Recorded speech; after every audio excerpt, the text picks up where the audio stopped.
Hi everyone, welcome back. In the first video in Workshop 1, we talked about personal branding and cybersecurity, about understanding where we come from, how we fit into the broader context of the field, and why our stories matter. We explored the importance of knowing our place in the innovation timeline, the defense timeline, and even the attack timeline. All of that helps us frame our work with relevance and clarity when interacting with peers, clients, and organizations. Now, in the second video, I want to bring the concept to life by sharing my own career story. Like many of you, I didn't start out in cybersecurity. I'm going to walk you through the twists and turns, the pivots and surprises. If you haven't already, please like and subscribe. I also have a link in the description of the video so that you can download the resource. The internet and I go way back to the wild and crazy 90s when security was more of a suggestion than a necessity. Around 1993, I got my first personal computer, as well as a 28 baud modem on which I used the internet through my ISP, CompuServe.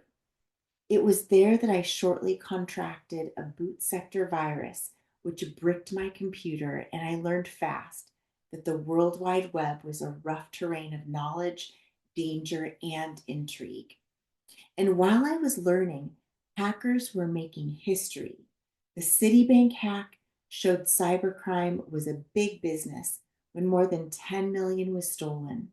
In the late 90s, I got my AA degree from a community college where I took my electronics and digital systems and computer logic classes, as well as a few initial programming classes. My first language was Turbo Pascal. It was modular, it was not object-oriented, and most of us really complained about it. We were eager to get into Java.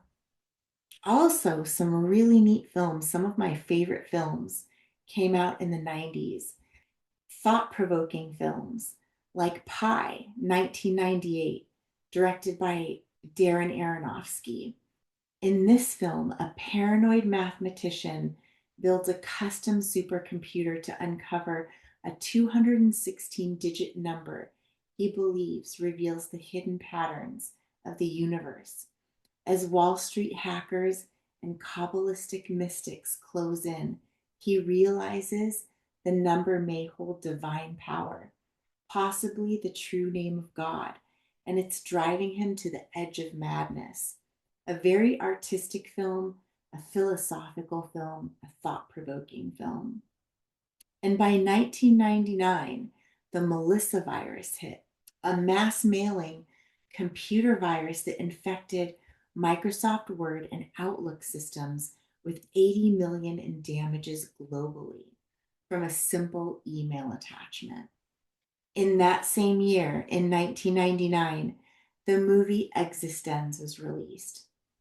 In Existenz, a brilliant game designer tests her new VR game that blurs the line between reality and simulation, where players jack in via organic bioports embedded in their spines.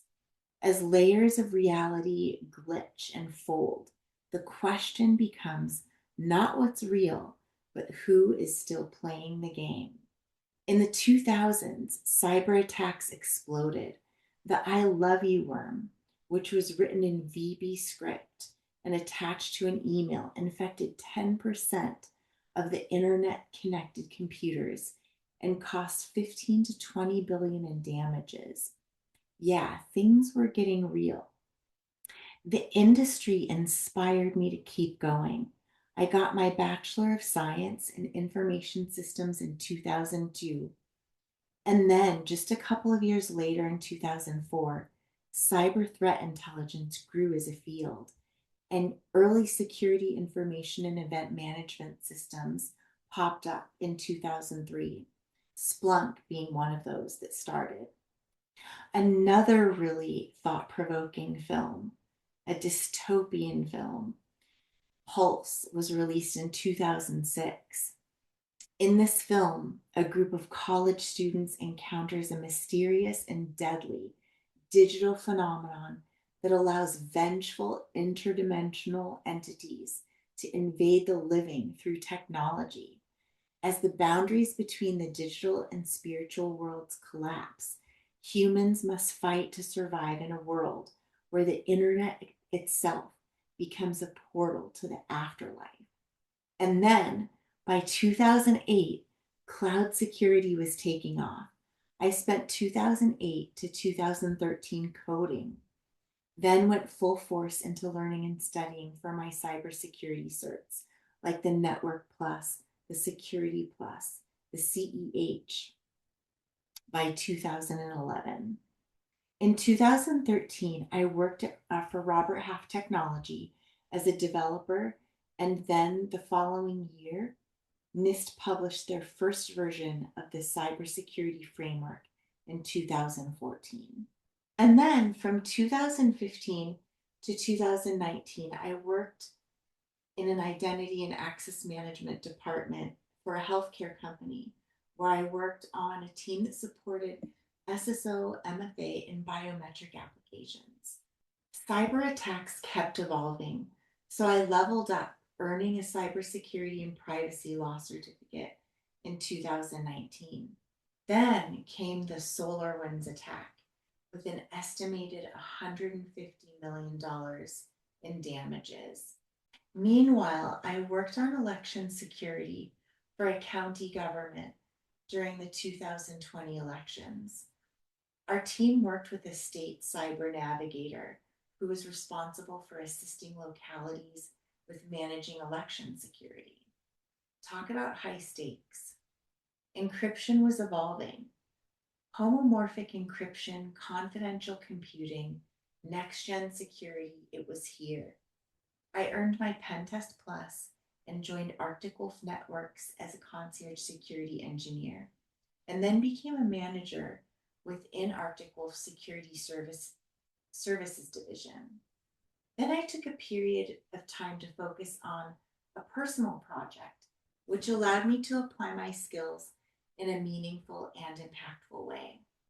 Now it's about quantum safe cryptography, a set of algorithms that are designed to resist attacks from both quantum and classical computers. And then there is also federated AI learning. Security is moving fast. From bricked hard drives in the 90s to enterprise defense today, this journey is anything but boring.